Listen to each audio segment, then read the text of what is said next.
ఈరోజైతే మనము Shri దేవంగా సిల్క్స్లో semi khadi print saris చూస్తున్నామండి. ఇదిగోండి, అసలు ఎంత బాగుందో చూడండి. ప్రింట్ కానీ శారీ ఎంత కంఫర్ట్ ఉందోనండి చెప్పలేను.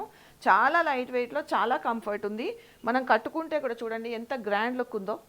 దీని ప్రైస్ అండి, ఓకే, దీని ప్రైస్ వచ్చేసి 1800 అండి. ఇవి బయట మీకు అయితే ఈ ప్రైస్లో అయితే దొరకవు. మీరు ఒకసారి ఎక్కడైనా ఎంక్వైరీ చేసుకోండి. అండ్ దీంట్లో మంచి మంచి కలర్ కాంబినేషన్స్ అండ్ ప్రింట్స్ కూడా ఉన్నాయండి. డిఫరెంట్ ప్రింట్స్లో డిఫరెంట్ కలర్స్లో ఉన్నాయి చూడండి. ఇవన్నీ కూడా మనకి 1800. ఇవన్నీ వచ్చేసి మనం శ్రీ దేవాంగ సిల్క్స్లో అయితే చూస్తున్నామండి. ఒకవేళ నచ్చితే కనుక ఫుల్ వీడియో వచ్చేసి మన ఛానల్లో ఉంటుంది చూడండి. అండ్ ఒకవేళ నచ్చితే కనుక వెంటనే మీరు పర్చేస్ చేసుకోవడానికి అంటే ట్రై చేయండి. ఎందుకంటే చాలా ఫాస్ట్ సేలింగ్ అయితే ఉంది మనకి శ్రీ దేవాంగ సిల్క్స్లో. మనం వీడియో పెట్టంగానే 1 డే లోపల మొత్తం శారీస్ అన్నీ కూడా సేల్స్ అయిపోతున్నాయి. సో మీరు లేట్ చేయకుండా అయితే మీరు శారీస్ పర్చేస్ చేసుకోవడానికి ట్రై చేయండి. వీడియో ఎక్కడ కూడా మిస్ చేయకండి. కట్ చేయండి.